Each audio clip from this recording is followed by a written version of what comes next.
This week, we will be talking about climate education and action with honors students Katelynn Paciorek and Maia Ryan. All that and more coming up next.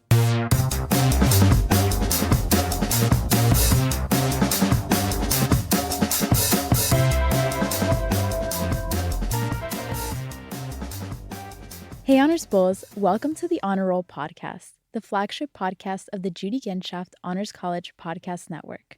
I am your host, Fabiana Requena, a third-year student studying marketing and business analytics here at the University of South Florida and a proud member of the Honors College. Today, my co-host is Caroline Merriman, a fourth-year student studying English and biology. Welcome back to the podcast, Caroline. It's great to have you here. Thanks for having me again. And as always, we like to start off the podcast with one big question. So my question this week is, do you recycle? Funny you asked that because 2 months ago, Fabi yelled at me for not recycling. And the peer pressure worked because now I do recycle. I actually got one of those segmented garbage cans that has the little spots for each different thing. So I've been separating my trash. Yeah, sometimes I have to take my plastic bags to Publix because that's where they recycle. It's convenient though because you're going to go there anyways. Yeah, exactly. So it works out. Well, speaking of sustainable practices, I actually have the perfect event in mind if you're looking to be more sustainably minded. The 4th annual Climate Teach-In here at USF, it's actually going to be entirely student-led this year, and it's going to be a week-long of events across the Tampa campus. So super excited to learn more after the break.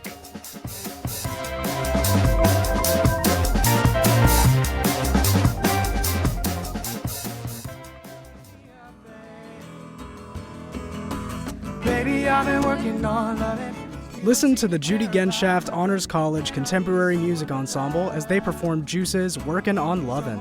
Watch now on YouTube or the Judy Genshaft Honors College website.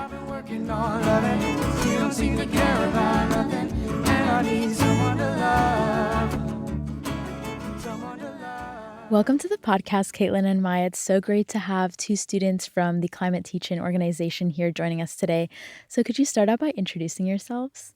Yeah, so thank you so much for having us today. My name is Maia. I am the president of the Climate Teach-In organization. I'm a computer science student here at USF. I'm pretty active in the Honors College. I've done some study abroads. I was also involved in the planning of the Climate Teach-In last year. And then I really liked it. So then I decided when Dr. Hargrove proposed the idea of creating a Climate Teach-In organization, I wanted to join and eventually became president this year. Congratulations. Yeah, I'm Katelynn. I'm the vice president of the Climate Teach-In this year, which is super exciting. I'm a third-year student, and I'm doing concurrent degrees in environmental science and policy and professional and technical communication, which is a really fun duo to be taking together, and I enjoy it a lot. I'm super active in the Honors College, especially through the Honors College Student Council. That's where I spend a lot of my time, and I spend a lot of my time in this building.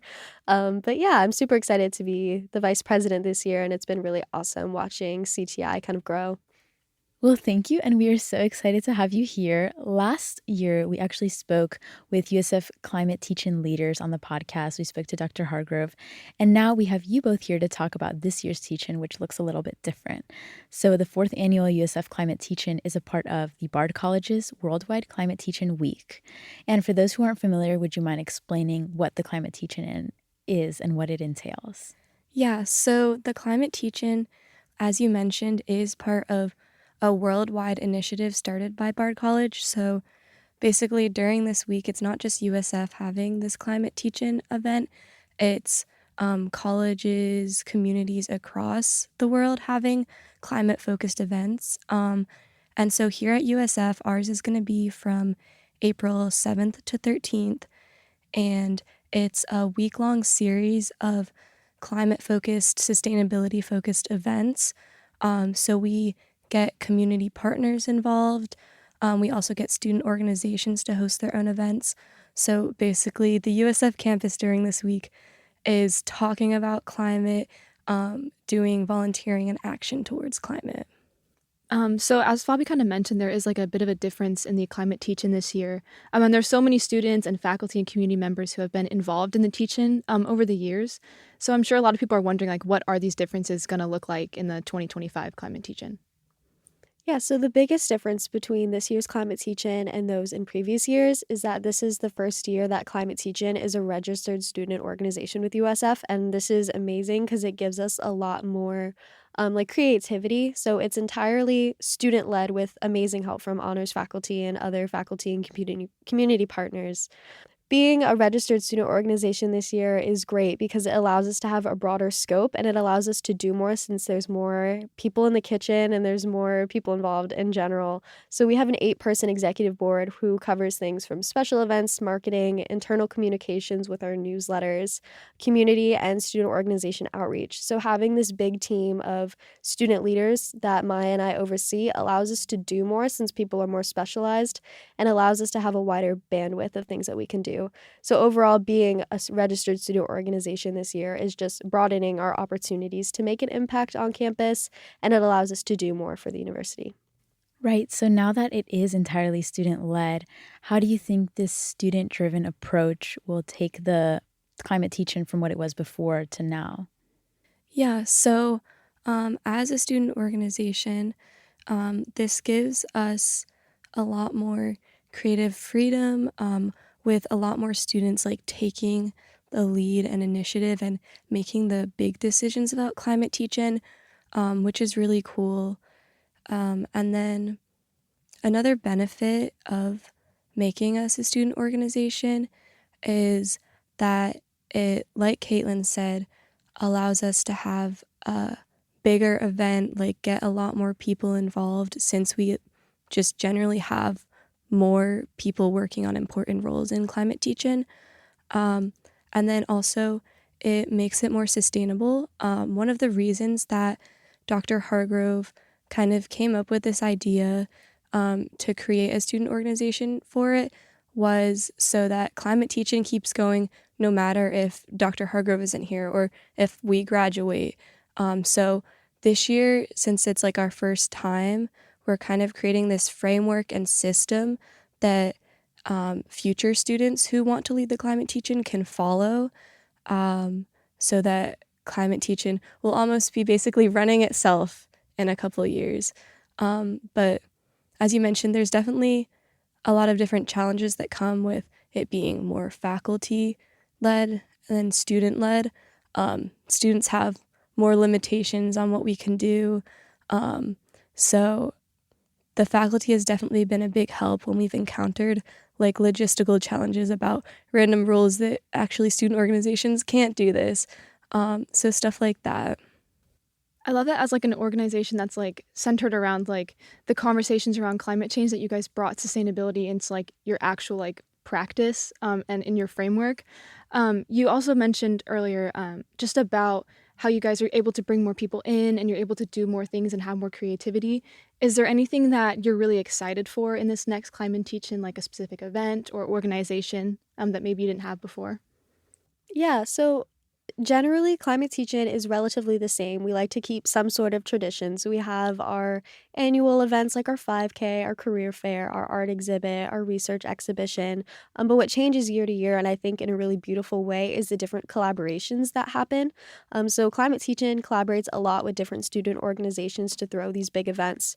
So some ones that we're collaborating right now with is PERG, the Student Environmental Association, the Honors College Student Council, Marine Bio Club. There's just so many. And then there's also these organizations are partnering with each other to do an event for Climate Teach-In. So Climate Teach-In, even if we have some of the same signature events that stay the same relatively every year, there's different collaborations and relationships that are being made between all the different environmental orgs on campus, but even organizations that aren't environmental. And I think that's really great and it keeps it different every year. I had a question about when it comes to leadership. I mean, you're basically starting this organization from scratch and you don't have a lot of the structure and the framework, let's say, than if you were to get involved in a student organization that's already been established and developed. What kind of challenges when it comes to leadership have you guys encountered?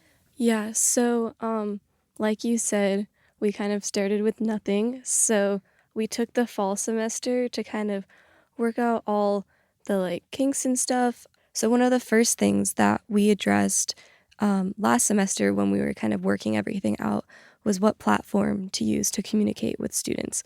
In the past, Climate Teach-In used Teams, and a lot of students don't check Teams, so there was kind of difficulty reaching certain student organizations and students. So then last semester we decided to use GroupMe to communicate with students, which students in student organizations usually check a lot more. So that was one of the challenges we faced. And then within leadership is, how do we want to delegate each task? I've definitely struggled with taking on too many tasks, but then realizing, oh, I can give this to this officer. And I guess one of the challenges is figuring out what role does what, because we created all these roles and now we have to figure out what the stipulations for these roles are and their duties and everything.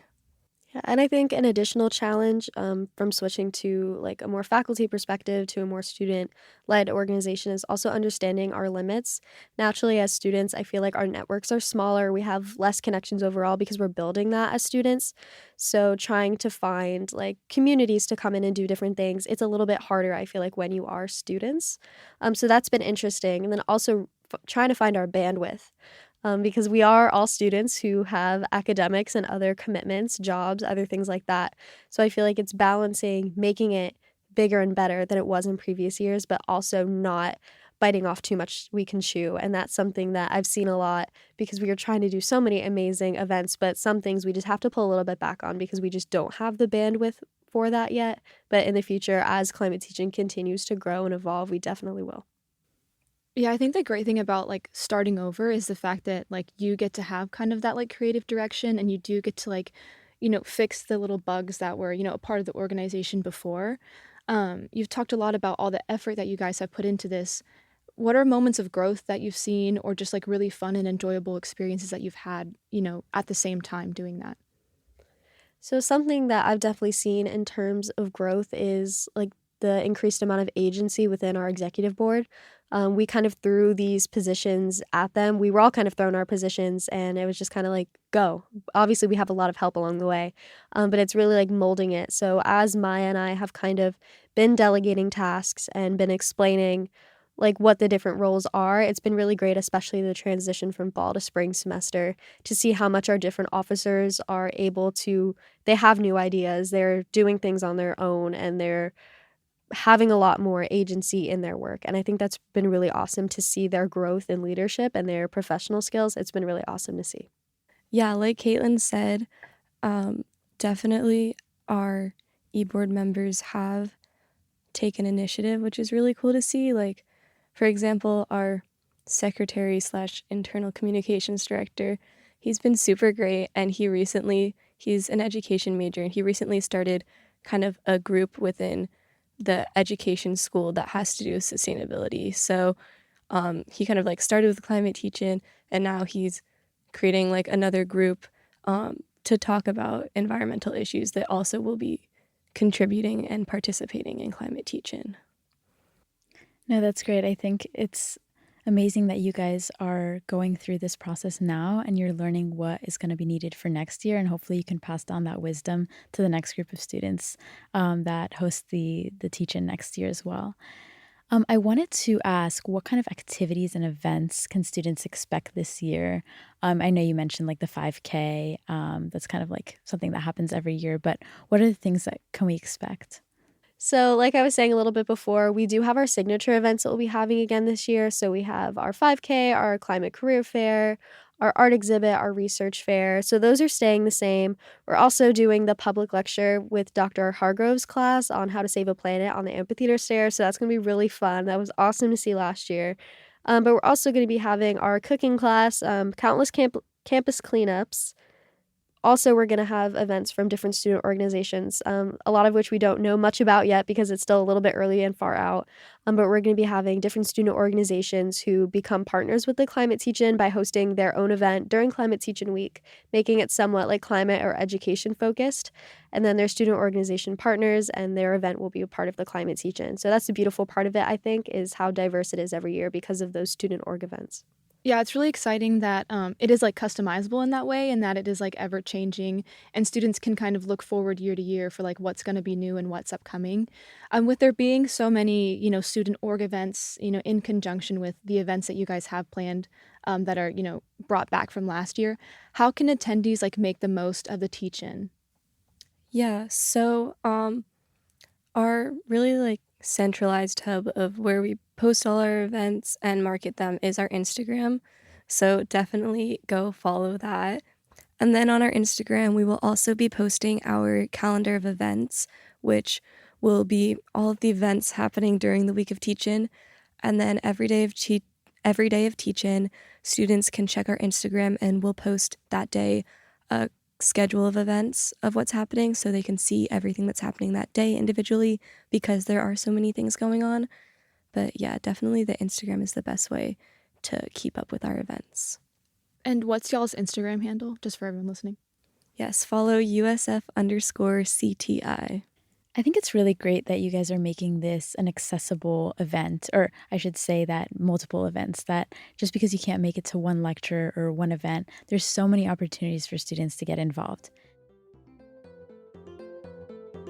Hello, my name is Bethany Jowers, and I am the Academic Affairs Graduate Assistant here at the USF Judy Genshaft Honors College. Incoming freshmen should join the Honors College to expand their academic horizons beyond their major classes, and because the Honors College is really a gateway to many of the experiences that are necessary to prepare yourself for the workforce or for graduate school. So for example, research, internships, volunteer experiences, these are all learning adjacent things that go on here at the Honors College and that people here at the Honors College can help to prepare you for success after graduation. Go Bulls! What are you guys hoping that students get out of participating in the different climate teach-in activities? Yeah, so just in general, I really hope that students really take something out of these events and learn from them and become more conscious of environmental issues and kind of what they affect, how individuals individually affect them. And then I also hope that students learn about the amazing things that are already being done about climate in our community on the USF campus. But honestly, if they take anything away from it, I would really like students to, I guess, realize that there is something they can do about climate and that their actions can make a positive impact. Definitely echoing on to what Maya said. But for me, also, I personally hope that leadership skills are also developed. I feel like this is a really great outlet for students who are looking to get more involved in environmental leadership on campus to do that and take ownership of that. So one of the ways that we do that is during our general body meetings, and then kind of the framework for the organization in general is a committee format. So we have different committees that members could join. So we have a fundraising committee, an outreach committee, a marketing committee, and then a special events committee, and that covers our bigger signature events. So through that, students can be involved in the planning of fundraisers, events, helping with the marketing and all of those types of things, volunteering, all of that. So hopefully through those opportunities, they're able to gain leadership skills, planning skills that they're going to be able to use carrying forward. So that's definitely something that I hope students get out of it. So you mentioned that getting involved in leadership positions and things like climate advocacy and education are super important. Can you share a little bit, each of you, about why sustainability education is such an important initiative to you guys? Like what kind of drew you to it? I know you're studying environmental policy, but Maya, you're not. So what made you want to get into this? Yeah, whenever I tell someone that I'm a computer science major super involved in environmental clubs, everyone is so confused. But yeah, environmental activism is something I've always been passionate about personally. And it was definitely instilled in me in a young age. And I just wanted to kind of continue that when I got to college. So I really feel that education is kind of like the starting point of action. When people become informed about issues, it motivates them to take action. So I feel like an organization and series of events like this is a really effective way to do that. And it's very unique in the way Climate Teach-In is very unique in the way it mobilizes the whole USF community and brings so many students together working towards one single goal. And that's really why Climate Teach-In stood out to me as a concept and organization, because I feel like it's something that can actually create real change. And yeah, that's what drew me to it. To kind of add on to what Maya said, sustainability is important to me because I feel like it is really an interdisciplinary effort. When you think of climate change or sustainability, I feel like a lot of people think, oh, greenhouse gases. Okay, icebergs are melting and things like that. But it really is about like the social, cultural, economic, and all of those factors kind of intertwining together to make it an interdisciplinary issue. So I feel like that's really important. And then echoing on what Maya said about how knowledge creates action and inspires action, and being an environmental science major and a communications major, I love the way that CTI runs because our goal is communicating about environmental and climate issues. So it's like a really good outlet for me to kind of put both of my majors and my disciplines into practice together. And even though they seem a little bit isolated when I just state what I'm majoring in, it's nice to see it come to fruition and kind of come together. But yeah, like Maya was saying, I really like how CTI is very different from all the other environmental orgs that you see on campus and that we combine them all together. And that's what drew me to it because it's just so different and it's so unique. And that's why I wanted to be a bigger part of it this year, especially with its first year as an RSO. I'm very excited. Yeah, it's really cool that Climate Teach-In like takes the approach of like being, like by students from a bunch of different backgrounds, but also being for students from a bunch of different backgrounds. And, it kind of shows us that like you don't have to be a scientist or you can be an artist or, maybe you're a communications major, but like everyone can kind of take a part in like sustainability and building a better world. You mentioned that a lot of different students from across the campus, they kind of gather together for this event. What do you think draws students to sustainability? What, drives that passion for our larger student body? Yeah, so I really think that students care about our future and the future of the world we live in. Um, and so I think that they can definitely see that climate issues, climate change, all of these things affect our future, and that things like being involved in environmental student orgs or participating in Climate Teach-In is a tangible way for students to build a better future and kind of take control, basically. So looking forward, what do you hope for the future of the Climate Teach-In? For me, I hope that the Climate Teach-In organization continues to grow and expand. I know a goal that I have for the Climate Teach-In is seeing signature events on all 3 USF campuses to really make it a joint effort between all 3 USF campuses. Right now, all of our signature events are hosted in the Tampa campus, so I would like to see it broaden out. And then also, I would love to see more students get involved in volunteering of Climate Teach-In. This is the first year that we're a student organization, so I feel like for a lot of students, it's hard to kind of see like, okay, where do I get started? Like, how do I be involved? So I hope more students begin to participate in Climate Teach-In as it continues to grow and expand, and they kind of know, oh, I want to help with this event, or I want to help with marketing, and students find their niche so we can make Climate Teach-In bigger. Kind of going off of what Katelynn said, obviously we want to make it grow a lot bigger. I want people in the future to be like, yeah, Climate Teach-In is just a thing that happens on the USF campus every year. Like, people are asking about it. Like, we don't even have to tell people about it. People are like, when is Climate Teach-In this year? Like, I want it to get to that point. But, yeah, really, like, getting more of the student body involved, having it be a really big USF thing that not just the Honors College supports, because we have so much amazing support from Honors faculty and Honors students, but for it to be really supported by USF as a whole. And then also, like Katelynn said, getting more student organizations involved. Like, I want every student organization, no matter what they do, even if they're not a climate-focused or environmental student organization, to be hosting something climate-themed that week. Like, currently I'm trying to get engineering organizations involved so they can kind of show students how their discipline that you wouldn't correlate with climate to, I guess, relate to that and kind of show how their things, because everything affects climate and sustainability. So for other organizations to showcase how that affects their specific niche would be really cool. Yeah, and then just getting the whole community involved as well. Having more community partners be involved and reaching out to us about Climate Teach-In Like, that would be so cool. Um, there's something that we haven't done, but I want to start like a shadowing program for Climate Teach-In where we have like marketing shadows and community shadows that like for the fall semester or something can shadow the actual e-board member and learn about what they're doing. So then eventually they can take that position and have a really strong foundation of what Climate Teach-In looks like.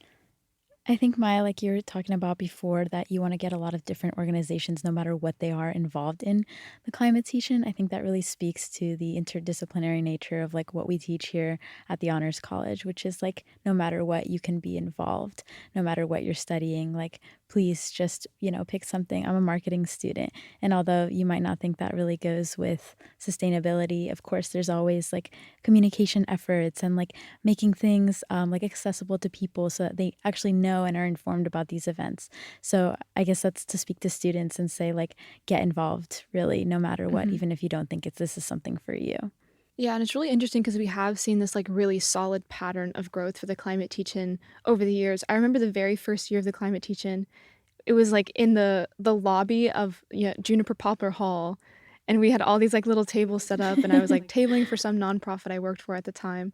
And to see it where it is now, where it's across 3 campuses, and we have all these events and community members and students who are already talking about the event and excited for what's coming up, I think it just shows, how much work has been put into this and how much people actually want to be there, and how much of an impact it's having on people over the years.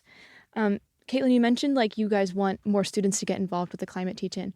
Could you kind of give them, a way of contact of like how to actually, join the organization? Yeah, so we want to make it as easy as possible to join the organization because we want as many people as possible. But some ways to do it, for honor students, we post our GBMs in the honor roll every week. So if you just scroll down, there's a little section that says 2025 Climate Teach-In, and we have our GBM dates there. And then we will also have our signature events as they come out be posted there. So always keep an eye on the honor roll. And then our Instagram, like Maya was talking about before, which is USF_CTI. We'll also be posting everything there. Our marketing director is wonderful, and she has so many funny reels planned too. So if you don't follow for anything else, follow for the reels. And then also, like I was saying, our GBMs, we have them every other week. So students can definitely get involved that way just by attending our GBMs, joining a committee, joining the GroupMe. If you can't even attend the GBMs, just join the GroupMe so you're in the know.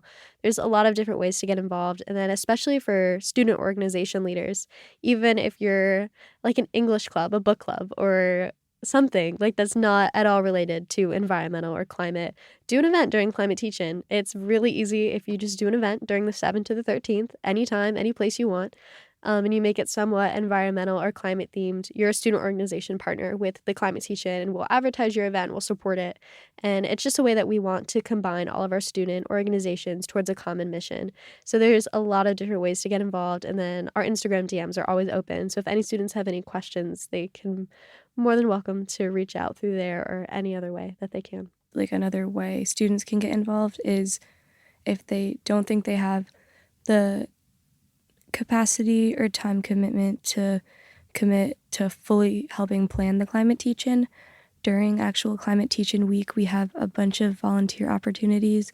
I know that honors students need volunteer hours, and so all of our signature events will have a lot of volunteer positions to help. So that's also another really great way you can get involved during Climate Teach-In. Oh, one more thing. Also, we did this last year as well, where we have Climate Teach-In passports that you can get at events. And if you go to, I think it's 2 events, and you get a little sticker that shows you went to the event and then turn in your passport, you're entered in a raffle. And we have cool raffle prizes donated from community organizations. So definitely go to more than one Climate Teach-In event. Well, thank you so much for sharing. And I kind of wanted to leave this off with like another just broad question, which is why you think it's so important for students to be involved in education, in climate education and advocacy. It's definitely important for students to care about climate advocacy and environmental issues because it is such an interdisciplinary issue. Climate change and the environment doesn't care if you're a business major or if you're a math major, an English major. It's not just for environmental science people, it's for everybody because it affects us all socially, culturally, economically, and these issues are just going to continue to rise over time if we don't do something about it. And I feel like as college students, we're in such a unique place where we are the future of the professional world. And I feel like that gives us a great outlet to make change and inspire change for people who maybe aren't as open to it. And as we are students preparing to enter the professional world or grad school, doing research or things like that, it's really important to keep an open mind about climate activism so we can really make a change in our careers. Great, and I think that there's truly something for everyone at the 4th Annual Climate Teach-In. Thank you so much for being here with us today, and we look forward to seeing you in April. Thank you. Thank you. I hope to see you guys at some events too. Yeah.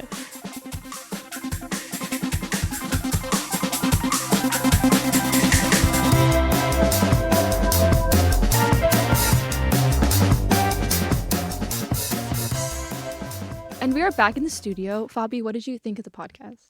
I thought it was great. I'm really excited to see what this year's Climate Teach-In looks like now that it's entirely student-led. I am really excited to attend the events. I'm sure we'll be at a few of them.